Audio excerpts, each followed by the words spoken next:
Hi, I'm Ron Reagan, an unabashed atheist, and I'm alarmed by the intrusions of religion into our secular government. That's why I'm asking you to support the Freedom from Religion Foundation, the nation's largest and most effective association of atheists and agnostics, working to keep state and church separate, just like our founding fathers intended. Please support the Freedom from Religion Foundation. Ron Reagan, lifelong atheist, not afraid of burning in hell. Hey everybody, my name is Evan Clark. I'm Executive Director of Atheists United in Los Angeles, California, and I'm the board chair of the Secular Student Alliance. And I want to ask for your help.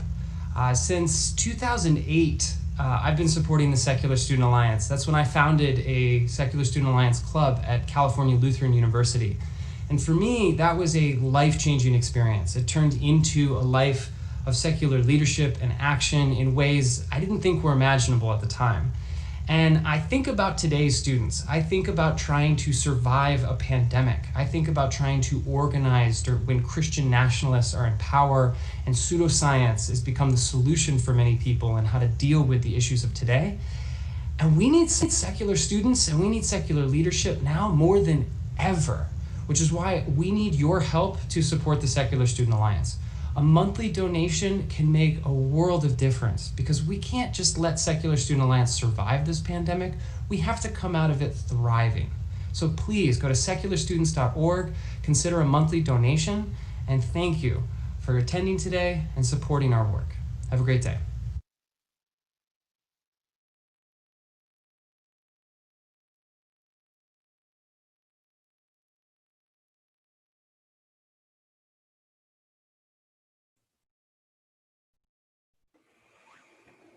Welcome, everyone. Welcome back. It's good to have you with us. I'm very excited about our keynote to kick off the 2020 Secular Student Alliance Conference, virtually, of course.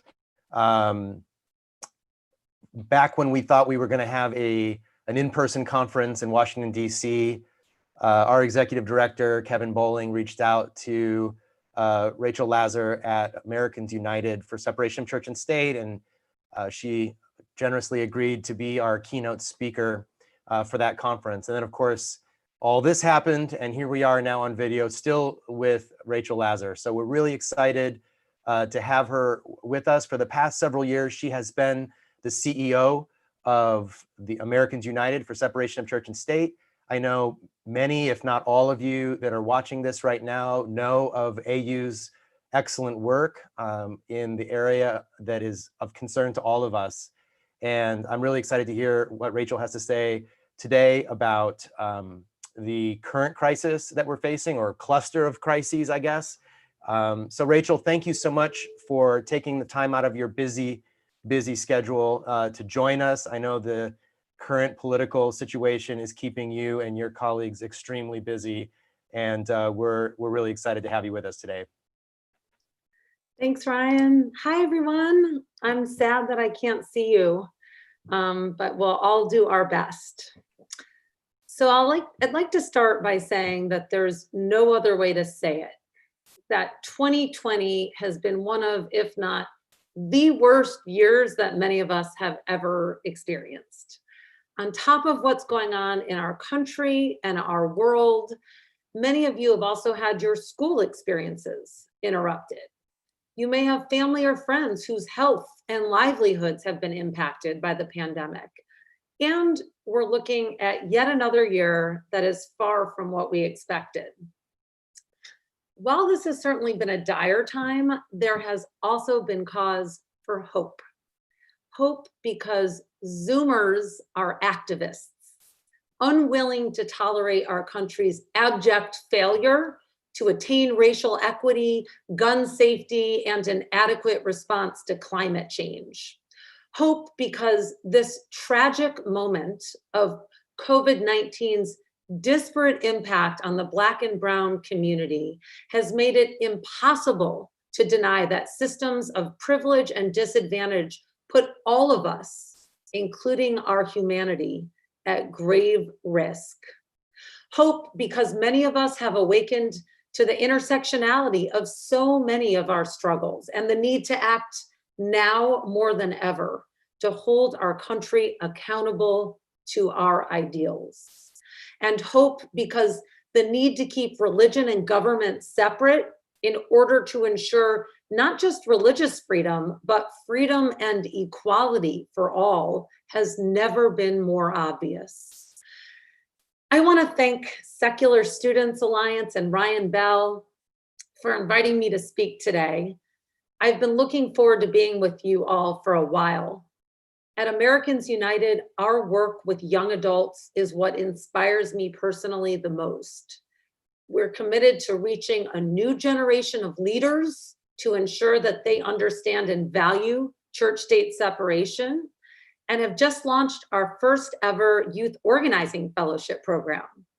Secular Students Alliance and Americans United are wonderful allies, and please, if you haven't already, go to au.org and join us for free since you're students. Also, please follow us at Americans United on Instagram and Twitter. I know you're all multitaskers, so feel free to do it as I talk. So let's see, let's put up our first slide if we can do this. Give us a second. Oh, hold on, and we got it.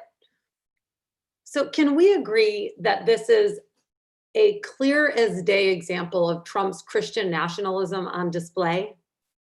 And when I say Christian nationalism, I'm talking about the belief that America was founded as a white Christian nation and should remain that way.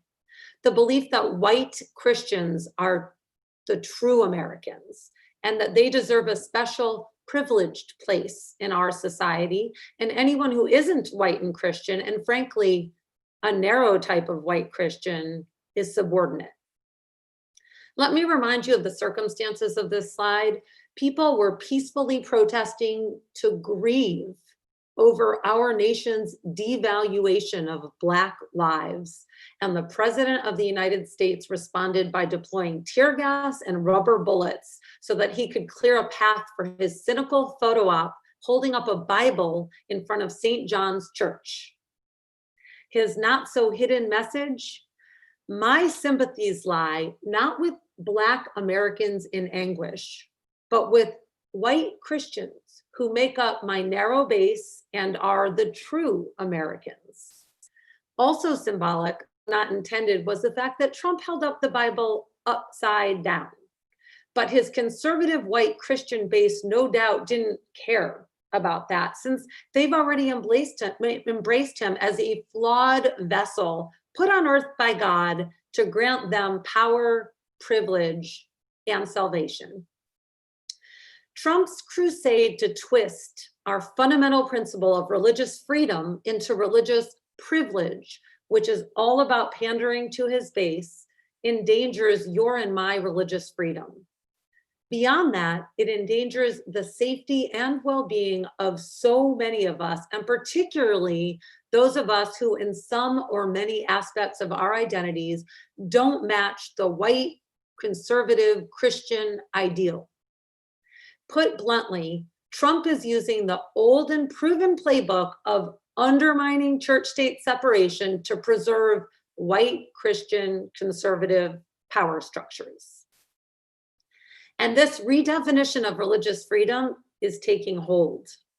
2 years ago, a group of Stanford students who were taking a spring break class on religious freedom visited me at the office in Washington, D.C. I began our time together by asking them, genuinely with curiosity, what is the first thing you think about when I say religious freedom? Before I tell you what they said, just think for a moment about what you would say. Got it? That summer day, the students formed a consensus. The first thing that came to mind for them was anti-LGBTQ. And who could fault them? Given how mangled the idea of religious freedom has become in recent years, let's start by thinking about what religious freedom and church-state separation are supposed to be about. Then we'll look at the Supreme Court's religious freedom decisions this term to see some examples of how the Trump administration and Supreme Court are turning religious freedom into religious privilege for a dangerous white Christian nationalist agenda. Importantly, we're going to pause here to discover that this behavior from our government is actually nothing new. And we'll end by talking about the important role you can play in stopping this abuse of an ideal that should make us all more and not less free. Then I'm happy to take your questions. So what is religious freedom? And Sam, we can take down the PowerPoint for now, if you could.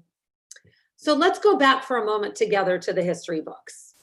Historians, as well as Supreme Court justices, widely regard the Virginia Statute for religious freedom as the foundation of how the framers of the Constitution and First Amendment approached the relationship between religion and government. Back in 1777, Thomas Jefferson drafted the Virginia Statute for Religious Freedom in order to protect those who deviated from the state-sanctioned Church of England at that time. And it became law in 1785 thanks to the efforts of Jefferson's friend and political ally, James Madison. It's hard to believe this, but Virginia actually required its citizens to attend Sunday Church of England services. Journalist Frederick Clarkson notes that the most prosecuted crime in Virginia for many years was failure to attend services. But with the passage of the Virginia Statute for Religious Freedom, people were no longer required to pray weekly at a state church. Jefferson emphasized that the aim of his statute was to protect, and this is his words, quote, the Jew and the Gentile, the Christian and Mohammedan, the Hindu and the infidel of every denomination. In short, truly all of us. Think though about how radical that idea was for 1785. Note also that Jefferson doesn't just list minority religions and the non-religious. He includes the Gentile and the Christian in his list of who this religious freedom law was designed to protect. Back in that day, it was well understood that religious freedom was key to protecting and even strengthening all beliefs, including mainstream Christianity. Preacher Roger Williams, the Baptist theologian who founded Rhode Island in 1636 as the first colony with the separation of church and state, famously said, "Forced worship stinks in the nostrils of God." So from a religious perspective, it's not even what God wants. Religious freedom is the freedom to be religious, to be non-religious, to change your belief system over the course of your lifetime, and to concoct your own spiritual brew. In a country where there is religious freedom, its government must treat all people equally, no matter what their belief system. No one is second class. No one is the favorite. For me personally, as an American Jew, religious freedom gives me security. The security that I am as American as anyone else, the security that I have equal opportunity here, the security that I can send my kids to public school without fearing that they'll be taught a religion that is not my family's. America's commitment to religious freedom enabled my relatives, as I imagine many of yours, to flee religious persecution, rebuild their lives here, and even thrive. One of the reasons it is my great honor to lead Americans United is because as a Jew, I feel I owe a debt of gratitude to America for having a commitment to religious freedom. And I want to do all I can to protect this core part of our DNA. So we've been speaking about religious freedom, but let's also remember that separating religion and government is the linchpin of religious freedom. When the founding fathers wrote the First Amendment, they baked church-state separation right into it. Here's Jefferson again, for example, this time writing in 1820 about the First Amendment in his famous letter to the Danbury Baptists.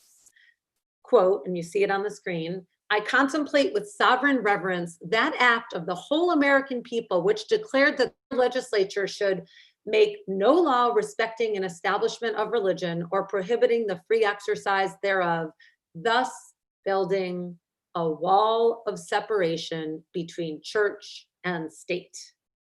Jefferson's letter is citing the First Amendment's two religion clauses, the Establishment Clause and the Free Exercise Clause. The Establishment Clause, which is really about the government not establishing religion, puts a limit on the Free Exercise Clause.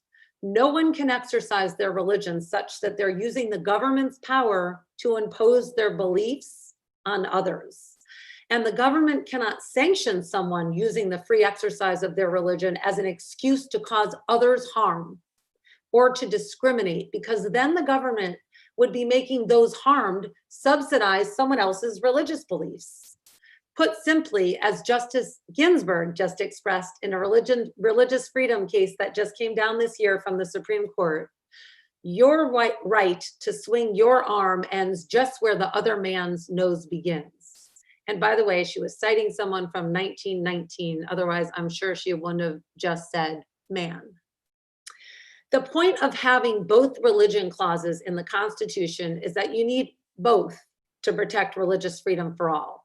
But what Trump, his administration, his emboldened allies, and the current Supreme Court are calling religious freedom isn't even a distant cousin of religious freedom. It's more like its nemesis. It's religious privilege for those who want to advance a regressive social agenda that benefits certain white Christians at the expense of the rest of us. Let's consider just a few of countless examples through the lens of the many Supreme Court cases this term that addressed religious freedom. And those are air quotes, claims. In Trump versus Pennsylvania, in a majority opinion authored by Justice Thomas, the court decided that the Trump administration had the authority under the Affordable Care Act, or Obamacare, to issue rules that would exempt employers and universities from covering contraceptives based on their religious beliefs. A religious exemption for contraceptive coverage. Justice Thomas stated that the court didn't decide the question of whether religious freedom law also authorized this religious exemption. So he didn't base his decision, he said, the court didn't, on religious freedom law. Instead, it was on administrative law. But we know that the court should have seen the problem with the birth control rules from a religious freedom and constitutional perspective. What about the religious freedom and reproductive freedom of the countless women, LGBTQ people, Black and brown people, low-income people, and those who live at the intersections of these identities and already face inequities in healthcare, who now may not be able to access birth control at all? The government is telling them that they have to pay the cost of their boss's opposition to birth control, despite the fact that Obamacare requires that it be covered. That's not religious freedom, it's religious privilege. The Trump administration is privileging those with certain religious views about birth control over all others. As Justice Ginsburg wrote, quote, "Today, for the first time, the court casts totally aside countervailing rights and interests in its zeal to secure religious rights to the nth degree." Two other of the court's decisions, the same term, also grant religious privilege to the nth degree. First, there's the Espinoza versus Montana Department of Revenue decision, in which the court, overruling decades of precedent, held that if a state decides to create a private school voucher program, it must fund private religious schools along with private secular schools. As you know, religious schools are the epicenter of religious training. They should be supported not by taxpayers at large, but by the members of the religious denomination. This decision corrupts the foundational principle of church-state separation. It also funds discrimination in the name of religious freedom. Here's some history that not everybody knows. Contrary to the myth that vouchers primarily help low-income and minority families, They were largely the creation of a Southern strategy to evade desegregation orders. The segregation academies that vouchers funded were often affiliated with white nationalist churches and were thinly disguised by the name of Christian academies. The legacy of segregation academies lives on. Private schools, religious or not, are still less integrated than public schools. School vouchers are an outrageous use of government money to support schools that discriminate. Moreover, too many private religious schools also deny civil rights to women and LGBTQ people and teach religiously based interpretations of science, civics, and history. In Montana, for example, and that was the location of the voucher program before the Supreme Court, 10 of the 12 religious schools that applied to be in the state voucher program have discriminatory policies. Now they will get to discriminate with taxpayer dollars. And those same religious schools are now even freer to discriminate against their own teachers, thanks to the Supreme Court's Our Lady of Guadalupe School versus Morrissey Barrow decision. According to this decision, if teachers teach or even supervise any religious content at all, schools can consider them ministers, and thus they may be denied employment protections on the basis of race, age, pregnancy, disability, and more. One of the plaintiffs who lost in this case was a 5th grade teacher at a Catholic school who sued because she was fired after her breast cancer diagnosis. Religious schools shouldn't have it both ways. Equal footing when they want taxpayer money, but special treatment in getting to ignore anti-discrimination laws. This isn't religious freedom, friends. This is religious privilege that puts one narrow set of religious beliefs above the rights of the rest of us. Last year, Americans United did some poll testing on how to express this point convincingly, and voters across the country told us this formulation works well. Religious freedom should be a shield to protect us, not a sword to harm others. Since what's past is so often prologue, you may be asking yourself, has this strategy of abusing religious freedom for the gain of social conservatives been used by the government during other times in our history? Unfortunately, the answer is a resounding yes. I talked earlier about how Thomas Jefferson and James Madison were the architects of the Constitution's promise of religious freedom. Our movement's superheroes in that regard. But both of them were slave owners who failed to see the inconsistencies between their commitment to freedom and their own behavior. What do we do with this? We certainly don't bury it. As a start, we must acknowledge it. And importantly, seek to understand how this inconsistency and disregard for slaves' freedom, including often their religious freedom, has shaped religious freedom in America since its inception. Religious freedom was a powerful ideal that contributed to the flourishing of our diverse nation.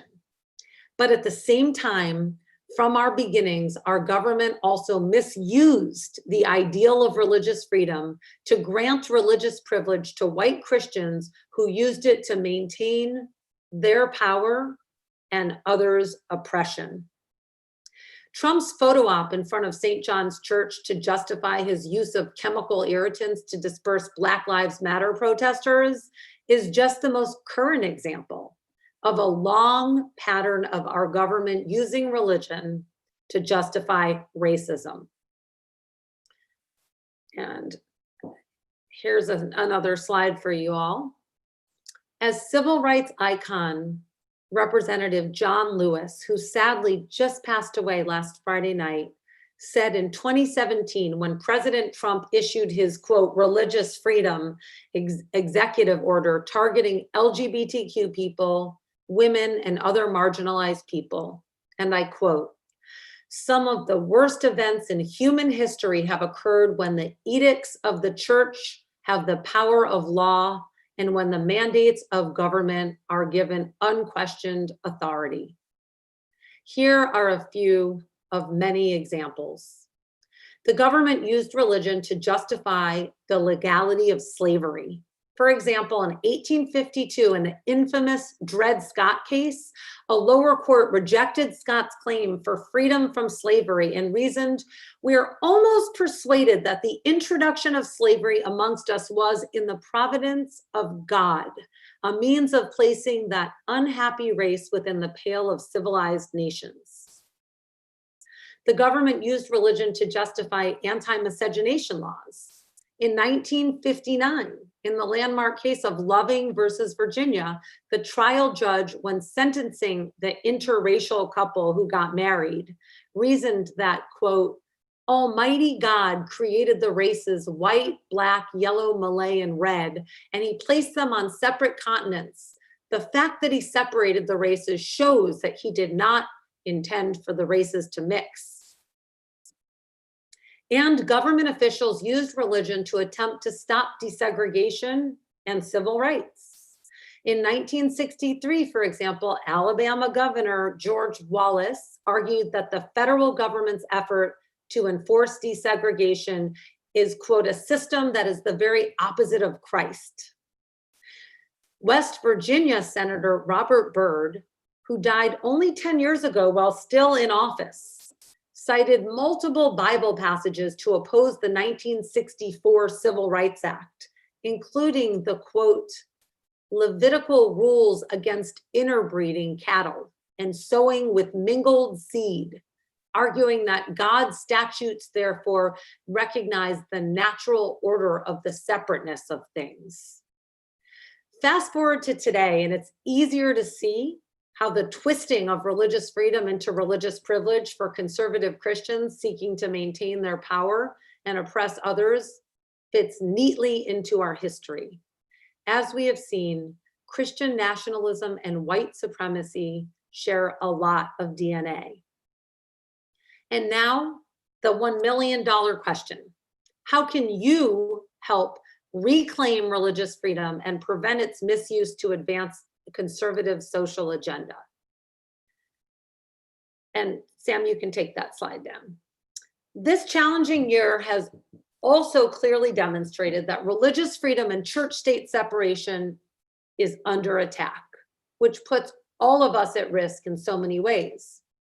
Earlier, I referred to public opinion research that Americans United did last year. The good news with that research was that 60% of Americans considered church-state separation either one of the most important things to them personally or very important. But the bad news was that the majority of Americans thought that church-state separation wasn't under any real threat, or they didn't know if it was. With this president and this Supreme Court term, we have hit a new low. So, go make lemonade from lemons. Use this moment to call attention to how critical to all of our well-being it is to put an end to religious privilege. Generate some noise about church-state separation. You've never had a clearer case to make about the urgency of the matter and its connection to so many other issues. So be advocates in whatever ways you are uniquely qualified to do so, in your classes, in your activities, on social media, and other things I'm not thinking of. Develop deeper allyships with other causes and leaders, fighting for racial equity, fighting for reproductive freedom, fighting for LGBTQ equality, fighting for access to healthcare, because our causes are connected at the hip. To succeed, it's essential for our movement for church-state separation to continue to study and understand our issue's connection to racism. As we have just discussed at some length, at the heart of our work is fighting the misuse of religious freedom, which seeks to perpetuate white Christian power. And America has a sordid past of misusing the religious views of those in power to justify racist and oppressive policy. How can you help expand our current agenda to include more anti-racism work, since we know the two are connected? How can you help forge meaningful relationships with those who are fighting racism and anti-Blackness? And we need to clean our own house too. Our movement has been very white for way too long in ways that erase the unique experiences of Black and brown people when it comes to church-state separation and undervalued their voices. You can help change that. Speaking of forging meaningful relationships, let's not forget that on this issue, your fiercest allies are often religious ones. Americans United for Separation of Church and State was actually founded by mostly religious leaders. They included divinity school deans, Methodist, Lutheran, and Episcopal bishops, Baptists, Seventh-day Adventists, Scottish Rite Masons, and even the president of the Southern Baptist Convention.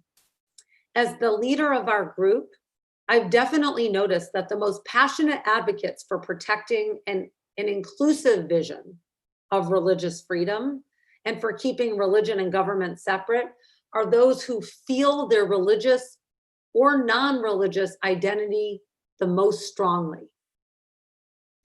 To win on our issue, it's important for the secular and faith communities to find shared language and strategies to defend true religious freedom and combat religious privilege. Part of that strategy should include passing a bill called the Do No Harm Act. This bill makes clear that religious freedom must never be misused to cause others harm. Specifically, the Do No Harm Act ensures that a federal law, the Religious Freedom Restoration Act, which was designed as a shield to protect religious freedom, is not used as a sword to harm others. Once passed, the Do No Harm Act will make clear that religious freedom laws cannot be used by individuals and companies as an excuse to undermine non-discrimination protections, refuse to perform duties as a government employee, deny access to health care, override workplace protection laws, and otherwise justify harm to others in the name of religious freedom. One last plea. Assuming you are voting age, please don't miss the opportunity to vote your values in November and in every election. We started our time together talking about how COVID-19 has spotlighted our interconnectivity, how none of us is okay if others of us aren't. Dr. Martin Luther King Jr. made this point so beautifully in his 1963 letter from the Birmingham jail. Injustice anywhere is a threat to justice everywhere. We are caught in an inescapable network of mutuality, tied in a single garment of destiny. Whatever affects one directly affects all indirectly. And indeed, we've seen how closely connected preserving true religious freedom is with so many other ideals we're striving for: racial justice, reproductive freedom, LGBTQ rights, equitable public education. Conversely, we've seen how efforts to turn religious freedom into religious privilege are so often motivated by a desire to preserve traditional power structures of privilege and oppression. Friends, we have our work cut out for us, but it's the work of justice, equality, and freedom. And the moral arc of the universe bends towards justice. With your generation by our side, I know we will prevail. Keep at it, everyone, and thank you. Applause, applause, applause. It's so weird, right? Like you just out into the world and no response. Thank you so much, Rachel. That was amazing. I was just wanting, I was raised in the church tradition. And so I wanted to verbally affirm what you were saying as that was going along. Gosh, there's so much there. And if you have questions, please post them in the Q&A feature on Zoom if you're joining us in the Zoom meeting. If you are on YouTube or Facebook or Twitter, please post your comments and questions there, and use the hashtag SSACon so we can more easily find your questions if you're not in the Zoom. So what I loved about, well, so many things, but one of the things I loved about what you said and what you just did, which was amazing, was the way that you connected issues that I think traditionally folks have thought were disconnected, like the struggle for separation of church and state and the injustices, racial injustice in particular in this country. What was that evolution like for atheists? I'm sorry, for Americans United. We have an organization here in Los Angeles called Atheists United, which is also AU. What was that evolution like for you all? Has that been a long-standing understanding within the separation of church and state discussion that you all have had, or has that sort of evolved more recently? Yeah, well, I know from the time I arrived that we've been talking about it. My first speech was on it. I've written a lot of columns on it. That is because I was making a concerted effort to educate myself about that connection, having just come off of a stint in my career, spending 2.5 years as actually an educator on white privilege. And working with schools on the issue and in houses of worship around the country, community centers, et cetera. So I think I was particularly sort of keyed into finding that connection. Like, I think a lot of us understand. I was talking to a donor of ours recently. He was like an older white Jewish guy. And, you know, what he said is what a lot of us can understand intuitively, which is, hey, like in our towns where we find a lot of virulent anti-Semitism, we find a lot of virulent racism, right? So like, we know that, you know, attacks on religious minorities often are you know, exist in the same place as there's attacks on racial minorities and other minorities, you know, of all sorts.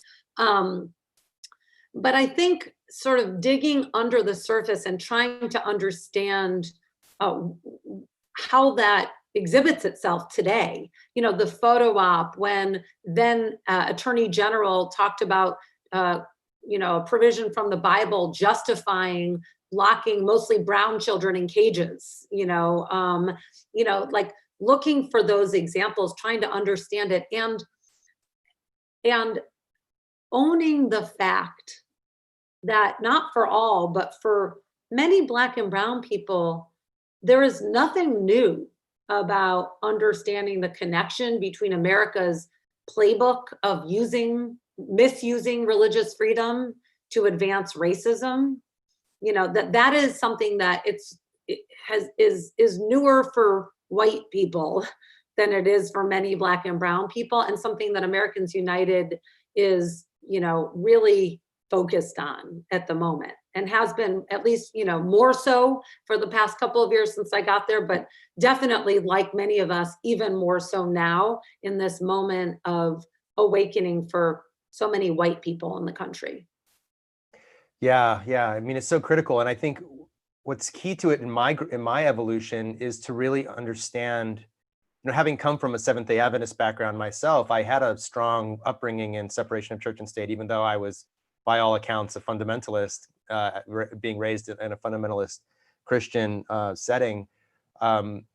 Really understanding, and so many you and so many others have helped all of us, I think, grapple with the fact that these issues are not really about religion, they're about power. And you know, our friend Jeff Charlotte, Catherine Stewart, who will be speaking in a couple of days, Andrew Seidel, yourself, so many people have been really trying to take, it's like almost like the religious right has this over here, like, hey, pay attention over here, you know, it's about religion, and meanwhile, it's really about taking power. Do you feel like Is there a movable middle on this issue? Like, are you trying to persuade people to understand this in a way that we would like them to understand it, or is it just a battle? And I don't mean to put a moral valence on that. I think it's fine either way. I just am curious, like, how do you see it as combat, or do you see it as persuasion, or a little of both? Yeah. So, what we're not trying to do is reach religious extremists, right? That is a step too far, and we're not interested, and we don't need to, because frankly, that is not a majority of this country. It just happens to be people who vote, very regularly and hold power in the elections, and part of groups, whites, Christians, that have traditionally held power in this country. It's a great question, Ryan. There's a lot of ways to affect change, and to make change happen.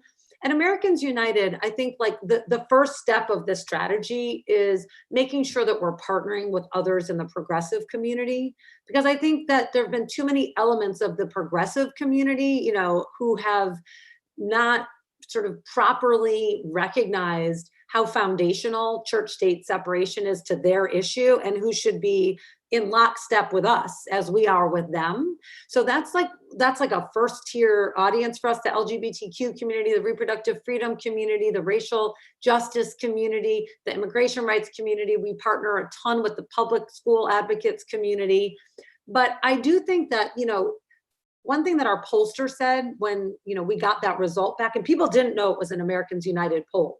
Okay, so it was like a very neutral poll. And what she said when we got that result of 60% of Americans said that church-state separation is either one of the most important issues to them personally, or very important, is, wow, I'm seeing like consistency across so many demographics here. This is amazing, like geographically, religiously and non-religiously, sex, age, and so I think there really is a lot of hope in being able to bring the middle towards us. And I think that mantra that religious freedom should be a shield that protects us, not a sword to cause harm, is one that should be a winning recipe for common ground.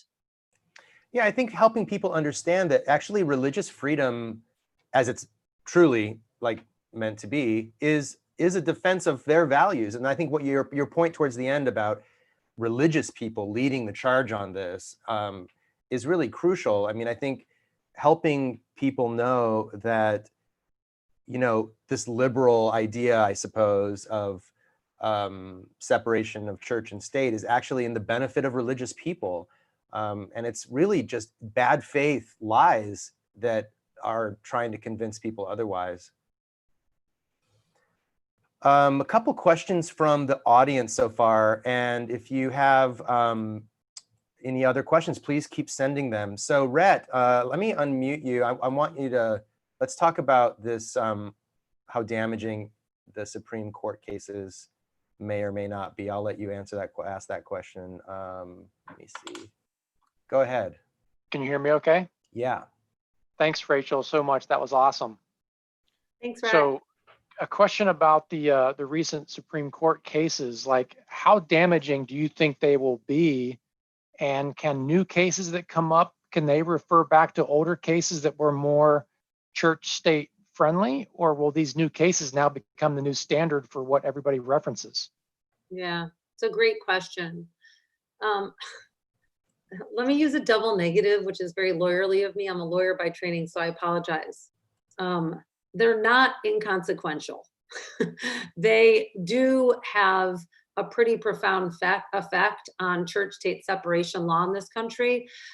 Courts definitely can, there's many cases on church-state separation that the court this term didn't rule on, and so, are completely unchanged.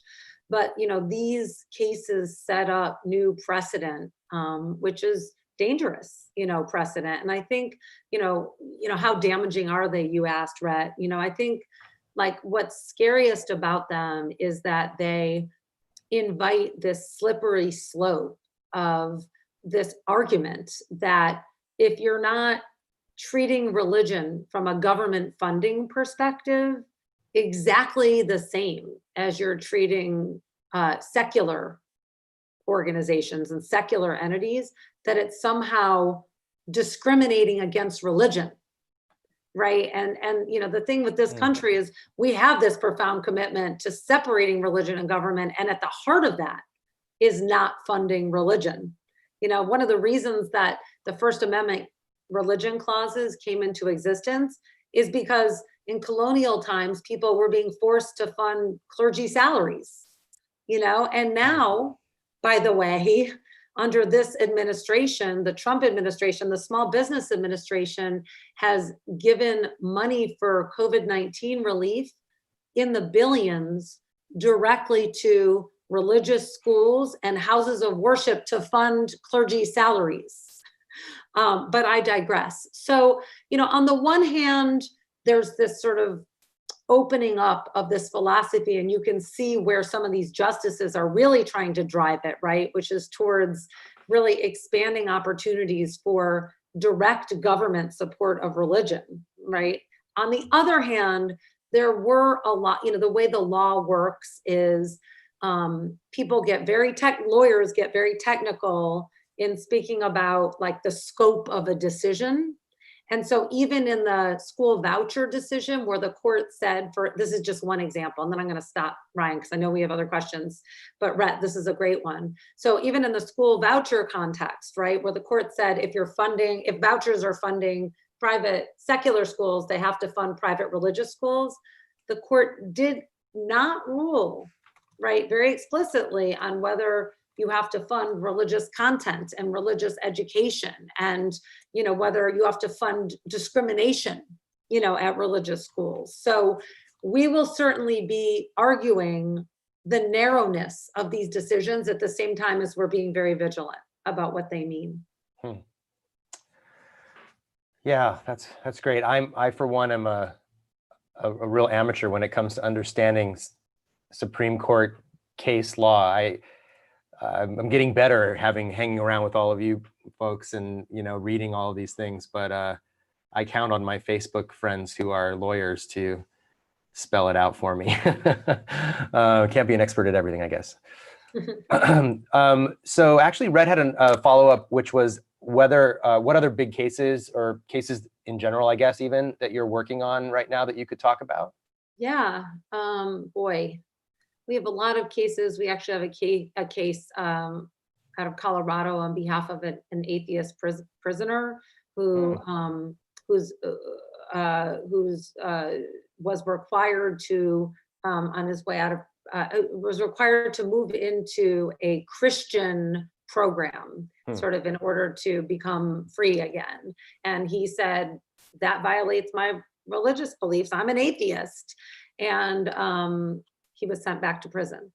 Wow. So that's one case. It's guy's name is Janney. Another case is our Amy Madonna case. So I'll just tell you about that. We've got a lot. I mean, in short, we've got 9 cases against the Trump administration. We have multiple cases where we're still suing in court on the Muslim ban, the third version of Trump's Muslim ban. And by the way, the House of Representatives passed the No Ban Act today, which was wonderful, which was sort of in response to the Muslim ban. But we have our Amy Madonna case is kind of a cool one. It's about a woman in South Carolina who's Catholic, actually, and already a mom. And she wanted to foster children in South Carolina at a local taxpayer-funded foster care agency to give those kids a nicer life. And she was turned away by the taxpayer-funded foster care agency because she's the wrong kind of Christian. She's not born-again Christian, evangelical Protestant Christian. She's a Catholic. When this happened, by the way, the governor, McMaster of South Carolina, sort of exempted foster care agencies in the state from all anti-discrimination laws. The Trump administration exempted South Carolina from anti-discrimination laws. And now the Trump administration has extended that exemption from anti-discrimination laws for foster care agencies to the entire taxpayer-funded foster care agencies to the entire country.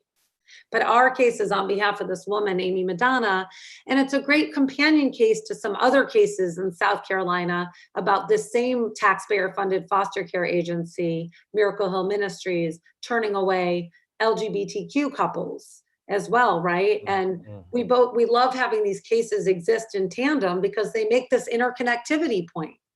You know, this is what you're doing, right? What you're doing, you're basically giving total privilege with my and your taxpayer dollars to this one narrow slice of conservative, usually white Christianity, right? And so that's a great case. It's called Madonna versus HHS. It's amazing that her name just happened to be Amy Madonna. Kind of helpful. Yeah, it's kind of a religious name as well, right? Exactly. I wanted to, maybe we have just a few minutes left, and I wanted to come back to the role that our students can play. I know you mentioned towards the beginning that there's free membership for students to your organization. Could you say a little bit more about that, and then what practical role, maybe when, you know, right now we're all trying to figure out what it means to be a student when you can't go to campus. So we're all like what do we do? But what can our students do in sort of nuts and bolts terms to partner with you all and really amplify this effort? Because I mean, it's really, you know, maybe in November things change for the better, but I think we have to be prepared to keep fighting no matter who the president is. Yeah, yes, indeed. And I really appreciate that question. And I'm also just so sorry for all the students out there. I have kids who are college students, and it's grim. So yeah, so how can you work with us at Americans United? And so for a start, really, if you just go to au.org, you can sign up for our emails right off the bat, and we'll keep you informed. We'll tell you where you can take action. Like, we'll send out action alerts too. And those, you know, you all are a pretty sophisticated audience, but I cannot emphasize more that what sways members of Congress is numbers. Like how many constituents they've heard from on a given day. Be like, oh yeah, how many people did I hear from on that issue? And if the other side just has like a good organizing campaign, we're dead in the water. So it's like, write to your member of Congress, write often, write every day. Honestly, that doesn't matter. Their numbers are what matter. So we'll plug you into how to take action. Really, I think, you all know better than most that in today's climate, part of building out our movement really is Instagram and Twitter,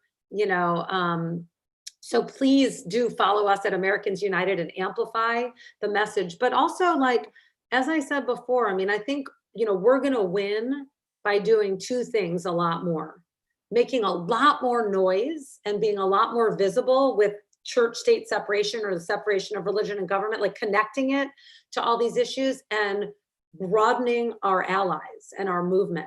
And I really mean that. So go to the Interfaith Alliance, go to the Black Students Alliance, go to the LGBTQ Alliance, go to your NOW chapter, or whatever, the Repro NARAL chapter, or whatever exists on your campus, and say, hey, we want to work together. You know what I mean? And provide resources. We can provide you with resources. I've been debating myself whether or not to give out an email of a colleague. I'm going to do it.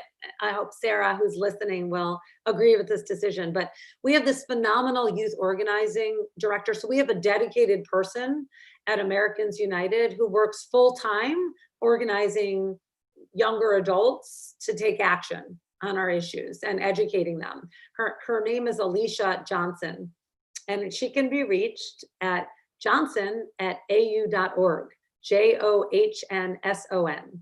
So email Alicia if you want to get more involved still, than the things that we've said. Please be in touch with her, and let's figure out how we can activate you even more. We'd love to hear from you. Yeah, that's really great to hear. And I, when I spoke with Sarah and Alicia earlier, or I guess, earlier this year. What year is it? I don't know what time it is. Anyway, earlier, than this. It was really exciting to hear some of your plans to have, ambassadors on campuses, and I think there's a lot that our two organizations can do. Whereas we're trying to create safe place for non-religious students to find community and find their voice and find their footing and be able to ask questions in a safe space.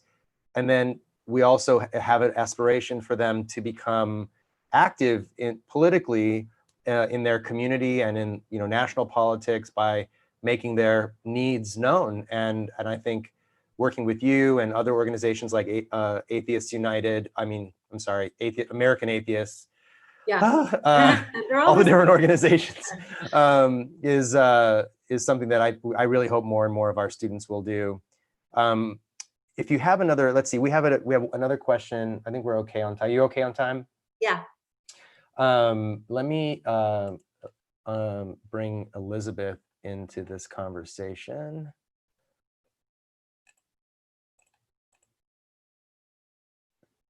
Hi, Elizabeth. So if you want to unmute yourself, I'd love for you to ask your question.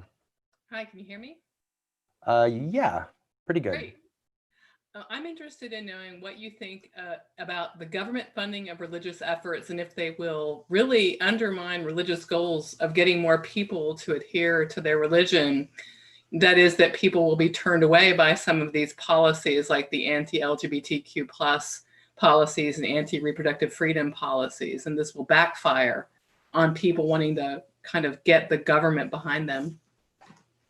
Yeah, so thanks, Elizabeth. What I think you're asking is, will this actually be costly to religion, when the government is funding discrimination and putting forward this version of religion that is about division and hatred, instead of what we traditionally think of religion being about, maybe not this crew though, which is love, and acceptance and community. And I think that that's true, that, I remember years ago reading a book, too quickly, but it was called Unchristian. I think the author was Kinnaman. Yeah. Like if I recall right, Brian, you can correct me because it sounds like you've read it too, but one of the top 3 words that like younger Christians were associating with Christianity was like anti-LGBTQ. And that's highly problematic for Christianity because all the polls show that even younger Christians are really LGBTQ accepting and in fact like proponents of LGBTQ equality. So that's a problem, and so I think you're right. I think that could backfire. And also, this is sort of abstract, but don't forget that, the reason that some of the founders, put church-state separation protections into the Constitution was also to protect religion, right? Because, there was a study out of Wisconsin, I think, after like voucher programs were funding a lot of Catholic schools that showed that those Catholic churches were bleeding money, like when they were getting all this voucher money. And the study didn't exactly show why. Like, were they losing money because all of a sudden, like, were the vouchers allowing some more different types of kids into their schools and they were pissed off about that? Or, or were congregants just like, oh, the church doesn't need me as much anymore for its programs because now it's getting government money. But, the reality of church-state separation, that's a funny thing. We are the most religious, like rich Western democracy out there.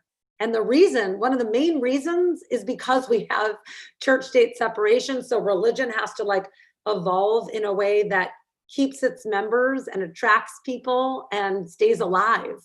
So I think, yeah, I have a strong yes in response to your question. And I think I have one more question here from Melissa. Let me unmute you here, Melissa, and have you ask your question. Thank you. Go ahead. Yes, sorry. I was just wondering if you are working with any of the other atheist, secular, humanist organizations to maybe collaborate on a comprehensive response or a PR campaign push to highlight the Congressional Prayer Caucus Foundation's Project Blitz campaign. It would be really great to see this issue talked and spoken more about in public. I don't think a lot of people know about it and see the big picture of how it's really affecting the government and this particular administration. Yeah, thanks, Melissa. Well, it's funny you should ask because we have a whole listserv working with a lot of the atheist organizations. Actually, what's really exciting about the listserv, and we organized a meeting right when Project Blitz was first unveiled by the journalist Frederick Clarkson. We knew that we had a problem. And for all those of you who don't know, Project Blitz is like the state legislative arm of the Christian nationalist movement. Oh, are we still on, Ryan? Yeah, we're good. Okay.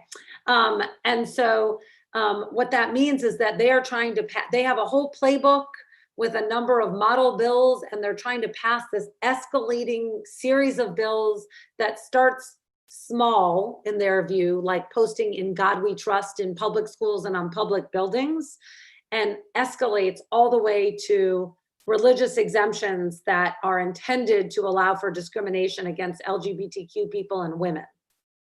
And it's a very scary thing. They actually tried to rename themselves to try to get around how horrible, how their name was kind of onomatopoeia, like sounded as bad as they are. But we should all still call them Project Blitz. But right when that happened, and I was pretty new at Americans United, we organized a meeting in our basement, like in the large conference room.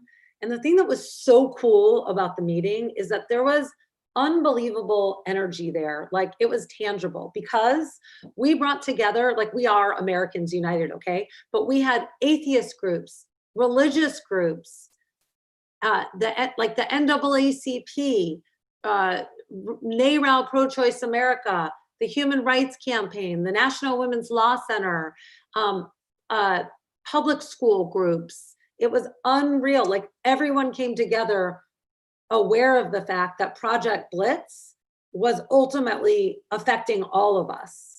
And at that point, we did organize a listserv for all of these groups so that we could keep them informed. And we have a full-time state legislative person. So that's a very long answer to your question, Melissa, but we are on it, and we organize on Project Blitz with a lot of the atheist groups, including a really close ally, American Atheist. And we are really all working together on messaging. And I'm happy to report that we're coordinated behind the scenes so that we can have the greatest impact. In fact, there's even a letter that we have that Alicia could get you that we sent to state legislators across the country, signed by all of us, that tells what Project Blitz is and tells them that they need to oppose it. Well, I'm glad she teed that up for you. That was great. Thank you so much, Rachel. I really appreciate the time that you took today and all the hours that it took to prepare for this. We've been watching your social media folks track with your speech and everything. It's been really great to see. And for all of us who want to know more what we can do, I know various ones are more online than others, but if you are online, please follow Americans United at Americans United on Twitter, and all the other social platforms you can find at their website, links to everything. If you are a student or a young adult, high school, college, maybe just college. Anyway, I'm sure Alicia would love to hear from you either way. But johnson@au.org, we would love to connect you with them, and we're going to be doing more in tandem to amplify student voices on campus. Some of these issues come right down to campus. We had some students from Missouri this last fall that went to the Missouri State House to testify against a right to discriminate law in the school system there in Missouri, where they were giving special privileges to Christian clubs in the name of religious freedom, of course. So our students are motivated, and we want to see them take more action. So thanks again for a great talk, and for keeping us all informed. And I love you guys. You guys are awesome. Ryan, you're awesome. And keep it up, everyone. It was great to be with you. I'm sorry I couldn't be with you in person. next That's time. all right. We'll do it again in the future sometime. We'll come to you next time. We were supposed to come to you this time out in DC, but we'll make it out there sooner or later. That would be great. That would All be right, great. everybody, go out and vote in November, please. Don't forget. Tell all your Exactly. friends to register to vote and vote. Yeah. All right. Take care, everybody. Good night. Thank you.